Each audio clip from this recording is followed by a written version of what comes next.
কি ম্যাডাম বসে আছো, নামাজ কালাম হচ্ছে? নামাজ হয়নি, পড়বো এখন। এই দেখেন আপনাদের আপু রোজা রাখতে মানা করছি, রোজা রাখছে, দেখেন এখন সমস্যা হচ্ছে। আমি কি বলবো, কিছু বলার নাই গো।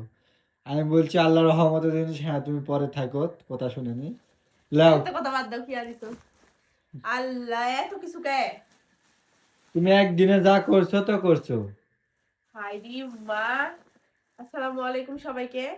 সবাই কেমন আছেন? তো আল্লাহর রহমতে ভালো আছি, একটু অসুস্থ, মানে সারাদিন রোজা থাকিছি, রান্না বান্না করেছি, তো এই জন্য একটু শরীর অসুস্থ লাগছে।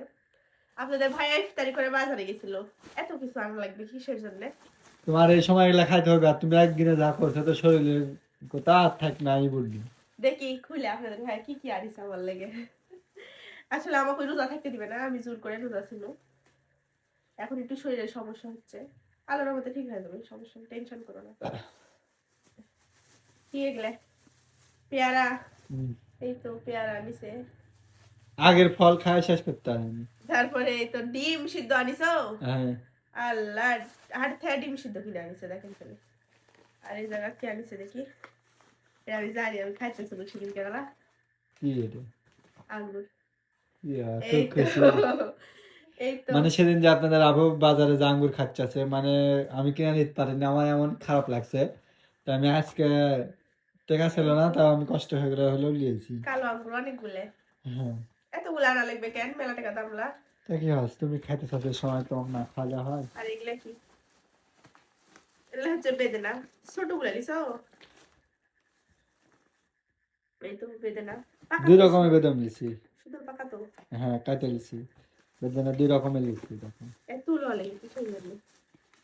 আসলে ওই সব সময় সবকিছু আমার কাটে দেয়, ফল টল যা লাগে আমার, কিন্তু আমি খাইতে পারি না। না বাবা, তোমাকে আমি কিছু এনে খাই না, কিন্তু তোমাকে আমি কিছু খাইতে পারি না। আসলে আমি কিছু খাই না, মানে খুব অলসতা, সারাদিন কাজ করি, কাজ করে আসে আর খাইতে ইচ্ছে করে না, তবে খাওয়া উচিত। এগুলো হচ্ছে আর একটু কমবে দেয় না, এগুলো বড় গুলো তালা। হ্যাঁ। এই যে এগুলো হচ্ছে বড় বেদে না। এই তো এগুলো বড় বেদে না। আর এগুলো আবার কি?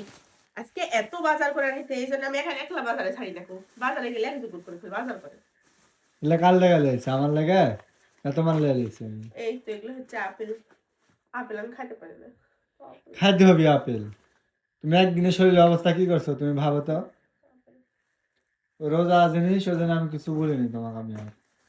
লাও, কি খাওয়া যাবে, সুস্থ থাকা যাবে। এগুলা খাও এখন, বসে থাকে কাটে কাটে। তো আপনাদের ভাই অনেকগুলো বাজার করে নিছে, মানে একসাথে কত টাকার যে বাজার করছে রে। বেদে না খাইতে হবে এই সময়, দেয় যে টিকি যে আঙ্গুর এগুলা খাও, পেয়ারা খাও, তারপরে ওই যে ইয়া খাও, ওটা কি লেগেছি আমি। আপেল, আপেল খাও। আঙ্গুর, পেয়ারা, কলা পাওনি? কলা ইয়া হয়ে গেছে ও নাই, মাগরিবের সময় উঠে যায় যে কলা। আচ্ছা, সমস্যা নাই, অনেক কিছু আনছি রে, আলহামদুলিল্লাহ। মালিক একটা দিয়ে এসো। হুম, আপেল আর এলেন দিয়ে এসো একটা করে। হ্যাঁ। তো আপনাদের ভাই অনেকগুলো বাজার করে নিছে আমার জন্য, কিন্তু আমি খেতে পারি না, মেন কথা কিছুই খেতে পারি না। তো রমজান মাস আমার কেমন কাটছে অবশ্যই কমেন্ট করে জানাবেন। আলহামদুলিল্লাহ ভালো কাটছে, তবে রোজা রাখার অনেক বেশি ইচ্ছা, কারণ কখনো রোজা ভাঙি না, কিন্তু যেহেতু এবার কারণবশতই ভাঙা লাগছে, তাই না? হ্যাঁ। তো আজকের ভিডিও তাও এখানে একটা শেষ আপু, করছি। মানে আপনার আপু 30টা রোজা 30টাই করবি, আমি প্রথম রোজা করতে দিব না শুরু থেকে, তাও রাখছে, দেখেন একদিন রাখে একটু সমস্যা বুঝতে পারছি। আসলে হচ্ছে সারাদিন রোজা রেখে আবার একটু কাজ করা পড়েছে, রান্না বান্না যেহেতু আমাকে করতে হয়, ওই জন্য একটু সমস্যা হচ্ছে। ইনশাল্লাহ ঠিক হয়ে যাবে সবকিছু, দোয়া করবেন সবাই আমার জন্য। তো আজকের ভিডিও এখানে শেষ করছি, সবাই ভালো থাকবেন, সুস্থ থাকবেন। আল্লাহ হাফেজ সবাইকে।